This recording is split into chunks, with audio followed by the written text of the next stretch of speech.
दोस्तों, कैसे हैं आप लोग। हम सब अपने जिंदगी में ताले का तो खूब फायदा उठाते हैं, है ना।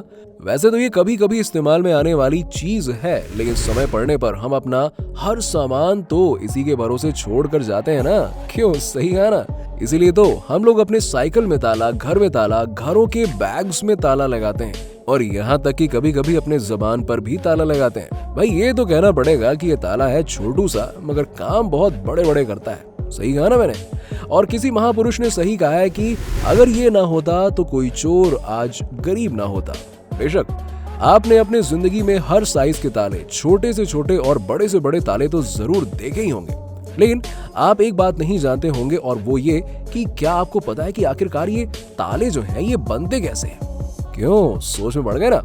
बेशक आपने नहीं सोचा होगा, तो दोस्तों टेंशन नॉट, मैं हूं ना, आया हूं, पता कर जाऊंगा। तो चलिए आपको आज के वीडियो में हम दिखाते हैं कि आखिरकार एक फैक्ट्री में, यानी कि ताला फैक्ट्री में ताले को तैयार कैसे किया जाता है।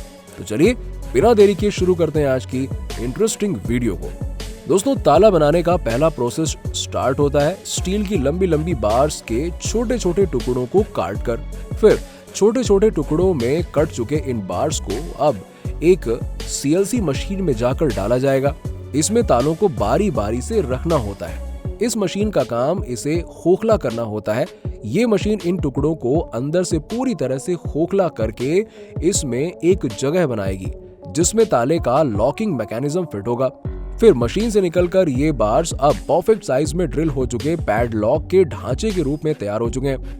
अब लॉक में लगने वाली रॉड को, यानी कि लॉक के हैंडल को तैयार करने का प्रोसेस शुरू किया जाएगा, जो कि एक लॉकिंग मैकेनिज्म के सबसे इंपॉर्टेंट पार्ट्स में से एक है। और इसे बनाने के लिए स्टील की छड़ों को हाइड्रोलिक प्रेस मशीन में डाला जाता है, जो इसे बहुत सारा प्रेशर से मोड़ती चली जाती है। अब मुड़ चुकी रॉड्स को, यानी कि ताले के हैंडल्स में अब ड्रिल करके उन ग्रोव्स को बनाया जाता है। ग्रोव्स मींस वही गड्ढे जिनकी मदद से चाबी घुमाने पर ताले को लॉक करने में मदद मिलती है। तो दोस्तों, अब एक तरफ ताले का हैंडल तैयार है तो दूसरी तरफ लॉक के ढांचे को भी तैयार कर लिया जाता है। लेकिन इन्हें अगर यूज करने के लिए उठाएंगे ना, तो ये उसी समय टूट जाएगा, क्योंकि इसमें अभी कोई दम नहीं है। ये महज बस स्टील का टुकड़े जैसा है। इसीलिए ढांचे और हैंडल बनाने के बाद इनके कभी न टूट सकने लायक टफनेस देने के लिए बहुत ही गर्म भट्टी में बहुत ज्यादा टेम्परेचर में रखा जाता है तपने के लिए। फिर यहाँ परफेक्ट टाइम में रहने के बाद इन्हें यहाँ से निकालकर इन्हें तुरंत ही ठंडा करने के लिए पानी में रख दिया जाता है। दोस्तों, इससे होता यह है कि ताले के मेटल के मॉलिक्यूल्स सिंक होकर मेटल को अच्छी खासी मजबूती देकर टफ बना देते हैं। अब जैसा कि हम सब इस बात से वाकिफ हैं कि ताले को हर मौसम में मार सहनी पड़ती है, यानी कि ताले को ठंडी, गर्मी और बारिश हर मौसम का सामना करना होता है। और ये तो बने होते हैं स्टील से, तो जाहिर सी बात है कि इसमें जंग लगना तो भाई लाजमी है।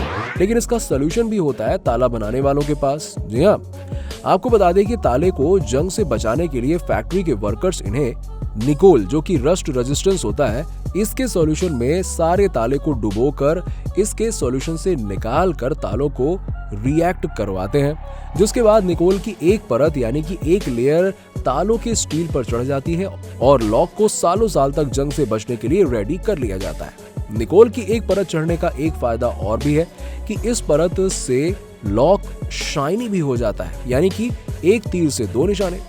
अब इतनी प्रोसेस के बाद अब बारी आती है इन खाली ढांचों में लॉकिंग मैकेनिज्म को फिट करने की। लेकिन उससे पहले आपको ये बता दें कि लॉकिंग मैकेनिज्म आखिर काम कैसे करता है। तो असल में एक पैड लॉक के इंटरनल पार्ट में दो मेजर एलिमेंट्स होते हैं, जिसमें सबसे पहला होता है बॉल बेयरिंग। ये बॉल बेयरिंग अंदर हैंडल के दोनों साइड फंसे होते हैं और चाबी घुमाने पर ये बॉल बेयरिंग्स अपनी जगह चेंज करते हैं और हैंडल को दोनों साइड से टाइट करते हैं। और जब तक ये पोस्टन में रहते हैं तब तक लॉक बंद रहता है, और फिर जब हम चाबी घुमाते हैं तो ये बॉल बेयरिंग्स इन हैंडल को रिलीज करते हैं और अपने पोजीशन में वापस आ जाते हैं और लॉक खुल जाता है। लेकिन दोस्तों, ये इतना भी सीधा प्रोसेस नहीं होता है। असल में इन तालों में 6-7 ऊबड़ खाबड़ गियर की जगह होती है, जो जब चाबी का ऊबड़ खाबड़ स्ट्रक्चर लॉक में घुसता है तो ये सॉफ्ट ऊपर उठकर गियर्स को घुमाना शुरू कर देता है और फिर तब जाकर बॉल बेयरिंग इन हैंडल को रिलीज करती है और ताला खुल जाता है।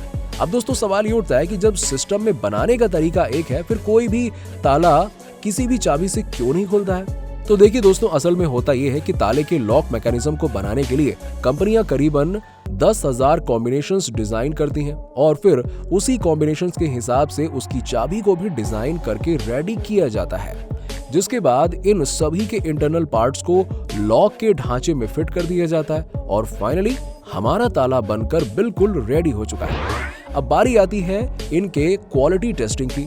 इसके लिए सबसे पहले इसकी ड्यूरेबिलिटी टेस्ट होती है, फिर इसके बाद असली चाबी को छोड़कर बहुत सारी दूसरी चाबियों को ताले में लगाकर बारी बारी से चेक किया जाता है कि कहीं कोई ताला किसी दूसरी चाबी से तो नहीं खुल रहा है। फिर इन 2 टेस्ट के पास हो जाने के बाद आखिर में इन तालों को बड़े से बॉक्स में पैक करके सप्लाई कर दिया जाता है, जहां से ये पहुंच जाते हैं मार्केट में बिकने के लिए और आपके घरों को सुरक्षा देने के लिए।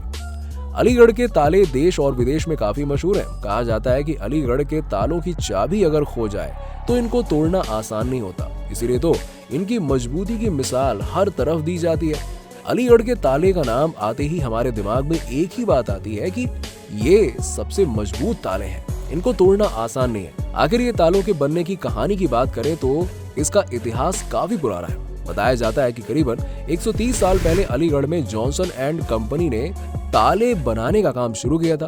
अंग्रेजों के जमाने से जेलों में ग्लैमराइज्ड आयरन पैड लॉक यानी कि GI लगाए जाते थे। इनकी खासियत ये है कि पावर कोटिंग के साथ हैंडमेड होते हैं। ये GI के साथ लीवर व स्प्रिंग पीतल की होती है। ये सिर्फ अलीगढ़ में ही निर्मित होते हैं। आज देश के हर कोने में अलीगढ़ के तालों की डिमांड है। आइए जानते हैं अलीगढ़ के ताले आखिर बनते कैसे हैं। अलीगढ़ अपने तालों की तरह तरह की डिजाइन के लिए काफी मशहूर है। अलीगढ़ में करीब 5,000 ताला बनाने वाली कंपनियां काम करती हैं, जिसमें लाखों लोग काम करते हैं। अब ये समझते हैं कि आखिर जिस ताले पर आपको इतना भरोसा है वो बनता कैसे। चलिए जरा वो भी समझ लेते हैं। ताला बनाने के लिए इसे करीबन 90 तरह की प्रोसेस से गुजरना पड़ता है। इसमें करीबन 200 से ज्यादा कारीगर अलग अलग प्रक्रिया में ताले पर हाथ आजमाते हैं। अब ताले के इन छोटे छोटे पार्ट्स को बड़ी ही बारीकी के साथ हर मजदूर अपने हाथ से असेंबल करता जाता है, जिसके बाद ये बेजोड़ मजबूती के साथ आपके सामान की रक्षा करने के लिए रेडी हो जाते हैं। अब बताते चले कि अलीगढ़ में ताला केवल लोहे का नहीं बल्कि पीतल, तांबा और एल्यूमिनियम का भी उपयोग करके बनाया जाता है। अलीगढ़ में अंग्रेजों के समय से ही हर साल लगभग 5 लाख ताले बनाए जाते थे। अंग्रेजों ने 1926 में एक वर्कशॉप स्थापित किया था, जिसमें हैंडीक्राफ्ट बनाने वाले लोगों को ताला बनाने की ट्रेनिंग भी दी जाती थी। आज अलीगढ़ में 6,000 से ज्यादा ताला बनाने वाले कारखाने हैं, जबकि 3,000 कुटीर इंडस्ट्रीज स्थापित हैं। भारत देश में कभी रहस्यमयी तालों की एक ऐसी दुनिया हुआ करती थी जिन्हें खोलना अपने आप में एक चैलेंज था। ये ताले ऐसे थे जिन्हें 5 तरीकों से खोला जा सकता था, पर हर किसी के बस का नहीं होता था। सैकड़ों वर्ष पुराने महलों, किलों, कार्यालयों, घरों इत्यादि में इस्तेमाल होने वाले अनोखे रहस्यमयी तालों को खोलने की 5 कुंजियां होती थीं और इन्हें खोलने का तरीका भी किसी राज से कम नहीं होता था। और ये ताले खासकर साउथ भारत में स्थित अलग अलग रियासतों में राजाओं महाराजाओं द्वारा इस्तेमाल किए जाते थे और इन तालों की निगरानी में राजा महाराजा उन चीजों को रखते थे जिनकी भनक दुश्मन या चोर को लग जाए तो रियासत को बड़ा नुकसान हो सकता था, जैसे हथियार, गोला बारूद, गहने, दस्तावेज, रियासतों की संधियां जैसे जरूरी राजशाही सामान। ये ताले सिर्फ लोहे के नहीं बल्कि अलग अलग धातुओं के बनाए जाते थे। खास बात यह है कि जितना जरूरी सामान होता था उतने ही साइज का और उतने ही रहस्यमयी ताला तैयार किया जाता था। उनके आकार भी तरह तरह के होते थे और देखने वाला भी हैरान रह जाए। देखने में वो थोड़े सा भी ताला जैसा बिल्कुल नहीं दिखता था। ध्यान से पड़ताल करने पर मालूम चलता था कि ये चीज एक ताला है। और सबसे मजेदार बात यह है कि ये ताले तरह तरह के जीव जंतुओं, फूलों, पक्षियों, बिच्छू और सब्जियों की शेप में होते थे और इन्हें तैयार करने के लिए भी कारीगर बेहद स्किल्ड होते थे और इनके सांचे भी खास तौर पर बनाए जाते थे। बताया जाता है कि तालों पर भरोसा इतना ज्यादा होने लगा था कि किलों और महलों के बाद संबंधित रियासतों में प्रजा भी इस तरह के छोटे आकार के तालों को अपने घरों में इस्तेमाल करने लगे थे।